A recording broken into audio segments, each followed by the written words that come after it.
জাতিসংঘ সাধারণ পরিষদের এবারের সভায় যোগ দিতে নিউইয়র্কের লিবার্টি আন্তর্জাতিক বিমানবন্দরে পৌঁছান। এ সময় সেখানে সমবেত নেতাকর্মী ও প্রবাসী বাংলাদেশিরা তাকে স্বাগত জানায়।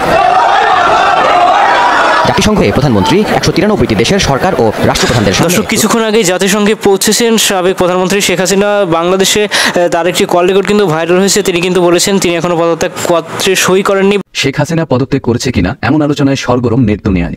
গত 5 আগস্ট ছাত্র জনতার অভ্যুত্থানে ক্ষমতাচ্যুত হয়ে শেখ হাসিনা আশ্রয় নিয়েছেন পার্শ্ববর্তী দেশ ভারতে। দেশ ছেড়ে চলে যাওয়ার পরে গণমাধ্যমে খবর আসে তিনি পদত্যাগপত্র জমা দিয়ে গেছেন। সম্প্রতি সামাজিক যোগাযোগ মাধ্যম সহ দেশের বেসরকারি কিছু সংবাদ মাধ্যমে শেখ হাসিনার ফাঁস হওয়ায় একটি ফোনালাপ প্রচার হয়। ওই ফোনালাপে হাসিনা নিজেকে এখনও বাংলাদেশের প্রধানমন্ত্রী দাবি করেন এবং কি ঘটবে আগামী 26শে সেপ্টেম্বর এই নিয়ে নানা গুঞ্জন চলছে সামাজিক যোগাযোগ মাধ্যমে। সম্মানিত দর্শক মণ্ডলী, আপনাদের মাঝে ভিডিওতে খুবই গুরুত্বপূর্ণ একটি আপডেট নিয়ে উপস্থিত হয়েছি। আপনারা সকলেই জানেন আমাদের সাবেক প্রধানমন্ত্রী শেখ হাসিনা জাতিসংঘের অধিবেশনে ভাষণ দেবেন। তাকে সেখানে অভ্যর্থনা জানিয়েছেন শুধু জাতিসংঘের লোকজন না, বাংলাদেশের অনেক আওয়ামী লীগের নেতাকর্মী সেখানে মিছিল করছেন আওয়ামী লীগের পক্ষে। এমনকি হাসিনাকে তারা অভ্যর্থনা জানানোর জন্য, স্বাগত জানানোর জন্য তারা একত্রিত হয়ে আছেন। এই বিষয়গুলো আপনাদের মাঝে তুলে ধরবো। তার সাথে সাথে আপনাদেরকে যে বিষয়টি দেখাবো, আপনারা সকলে জানেন পদত্যাগ পত্র নিয়ে যে প্রশ্ন উঠেছে, এখনো পর্যন্ত সঠিক পদত্যাগ পত্রটি কিন্তু মানুষ পায়নি। সে পদত্যাগ পত্র কোথায়, সে পদত্যাগ পত্র ইস্যু নিয়ে নতুন কিছু তথ্য আপনাদেরকে ভিডিওতে দেখাবো।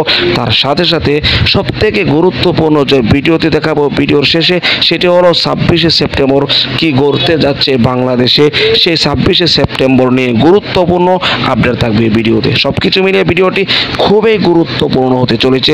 না টেনে ধৈর্য সহকারে শেষ পর্যন্ত দেখবেন।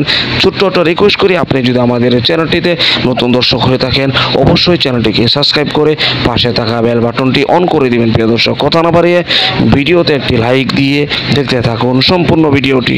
জাতিসংঘ সাধারণ পরিষদের এবারের সভায় যোগ দিতে নিউইয়র্কের লিবার্টি আন্তর্জাতিক বিমানবন্দরে পৌঁছান।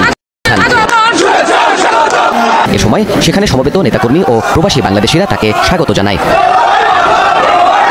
জাতিসংঘে প্রধানমন্ত্রী 193টি দেশের সরকার ও রাষ্ট্রপ্রধানদের সঙ্গে দর্শক কিছুক্ষণ আগে জাতিসংঘে পৌঁছেছেন সাবেক প্রধানমন্ত্রী শেখ হাসিনা। বাংলাদেশে তার একটি কল রেকর্ড কিন্তু ভাইরাল হয়েছে। তিনি কিন্তু বলেছেন তিনি এখনো পদত্যাগ পত্রে সই করেননি বা তার পদত্যাগ পত্র কেউ দেখাতে পারবেন না। তো এই কথা কেন্দ্র করে কিন্তু জাতিসংঘে এই পর্যন্ত এখন পর্যন্ত সারা বিশ্ব কেঁপে উঠেছে। তো জাতিসংঘের যে একটি প্রেস কনফারেন্স সেখানে কিন্তু যুক্ত হয়েছেন শেখ হাসিনা। তো দর্শক আমরা সেখান থেকে কিন্তু লাইভে রয়েছি। শেখ হাসিনাকে কিন্তু আওয়ামী লীগের যে নেতাকর্মীরা রয়েছেন যুক্তরাষ্ট্রের নিউইয়র্কের, সেখানে তো সবাই কিন্তু তাকে বরণ করে নিয়েছেন।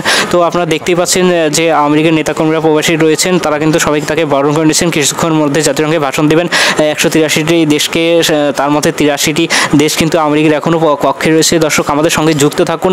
অনেকে বলছেন শেখ হাসিনা এখনও পদত্যাগ করেননি, শেখ হাসিনা কিন্তু পুনরায় আবার দেশে ফিরে আসবেন। তো সবশেষ জাতিসংঘ কি বলছে, জাতিসংঘের অনেকেই নাকি কানাঘোষা শোনা যাচ্ছে শেখ হাসিনা যদি পদত্যাগপত্রে সই না করে থাকে সংবিধান অনুযায়ী কিন্তু তিনি এখনও বাংলাদেশের প্রধানমন্ত্রী। তো দর্শক দেখতে থাকুন, আমাদের সঙ্গে যুক্ত থাকুন। আসলে জাতিসংঘের কি ঘটতে থাকে, শেষ পর্যন্ত কি রেজাল্ট আসে আমরা আপনাদেরকে জানিয়ে দেব। শেখ হাসিনা পদত্যাগ করেছে কিনা এমন আলোচনায় সরগরম নেট দুনিয়ায়। গত 5 আগস্ট ছাত্র জনতার অভ্যুত্থানে ক্ষমতাচ্যুত হয়ে শেখ হাসিনা আশ্রয় নিয়েছেন পার্শ্ববর্তী দেশ ভারতে। দেশ ছেড়ে চলে যাওয়ার পরে গণমাধ্যমে খবর আসে তিনি পদত্যাগপত্র জমা দিয়ে গেছেন। সম্প্রতি সামাজিক যোগাযোগ মাধ্যম সহ দেশের বেসরকারি কিছু সংবাদ মাধ্যমে শেখ হাসিনার ফাঁস হওয়ায় একটি ফোনালাপ প্রচার হয়। ওই ফোনালাপে হাসিনা নিজেকে এখনও বাংলাদেশের প্রধানমন্ত্রী দাবি করেন এবং যে কোনো সময় দেশে ঢুকে পড়তে পারেন বলে উল্লেখ করেন। দেশের সংবিধান অনুযায়ী অন্তর্বর্তী সরকারের বৈধতার প্রশ্ন তোলেন। অন্যদিকে হাসিনা সরকারের পতনের মাসপূর্তি হলেও এখনও প্রকাশ্যে আসেনি হাসিনার পদত্যাগপত্রটি। যদিও শেখ হাসিনা পালিয়ে যাওয়ার পরে রাষ্ট্রপতি জাতির উদ্দেশ্যে দেওয়া তার ভাষণে বলেছিলেন, প্রধানমন্ত্রী শেখ হাসিনা আজ রাষ্ট্রপতির কাছে পদত্যাগপত্র জমা দিয়েছেন, আমি তা গ্রহণ করেছি। সম্প্রতি শেখ হাসিনার পদত্যাগপত্র, সংবিধান ও রাষ্ট্রপতির ইস্যুতে কথা বলেছেন কবি ও প্রাবন্ধিক ফরহাদ মাজহার। প্রশ্ন উঠেছে তিনি কি আদৌ পদত্যাগ করেছিলেন? আইনজীবীরা বলছেন এতদিন পর এই প্রশ্ন তোলায় অবান্তর। প্রবীণ আইনজীবী জেদাই খান পান্নার মতে, পদত্যাগ করুন আর নাই করুন, দেশ ছেড়ে পালিয়ে রাজনৈতিক জীবনে সবচেয়ে বড় ভুল করেছেন শেখ হাসিনা। তার জন্য সম্মানের ছিল দেশে থেকে গ্রেফতার হওয়াটা।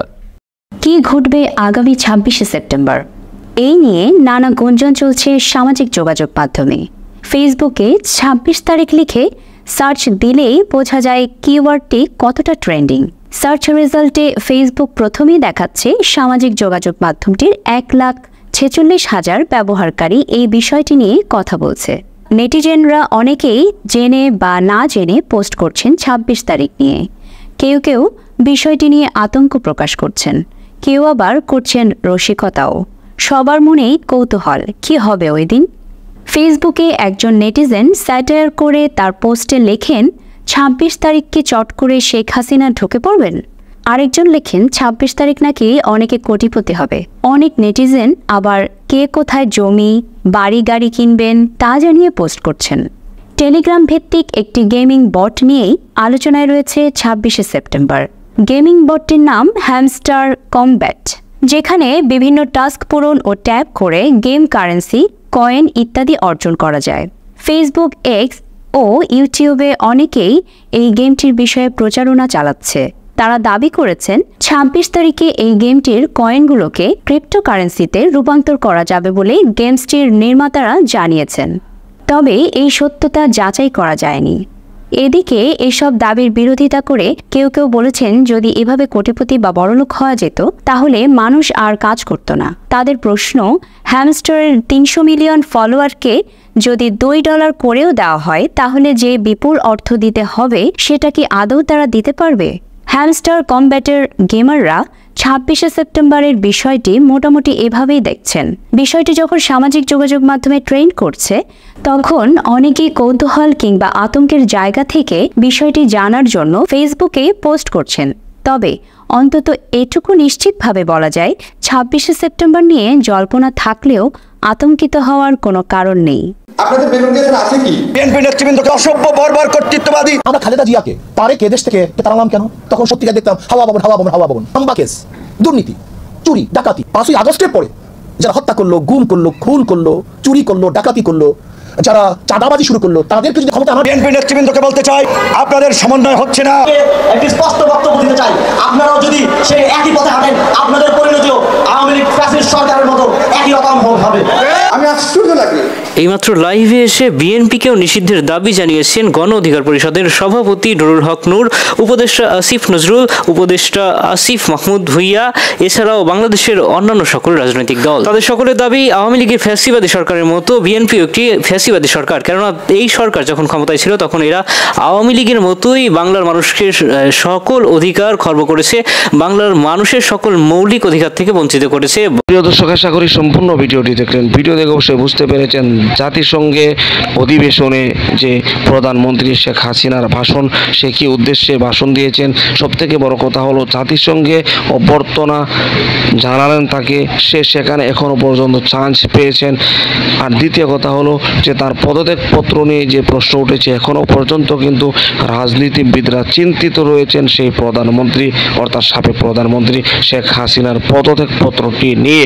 এমনকি 26শে সেপ্টেম্বর কি ঘটতে যাচ্ছে অবশ্যই ভিডিওতে আপনারা দেখেছেন। সব কিছু মিলিয়ে এই ভিডিও সম্পর্কে আপনার কোনো মতামত থাকলে আপনার মূল্যবান মতামতগুলো কমেন্ট বক্সে জানিয়ে দেবেন, এমনকি এই ভিডিওটি শেয়ার করে সকলের মাঝে ছড়িয়ে দেবেন। প্রিয় দর্শক, আজকের মতো এখানে শেষ করছি। ভালো থাকুন, সুস্থ থাকুন, আবারও দেখা হচ্ছে পরবর্তী ভিডিওতে।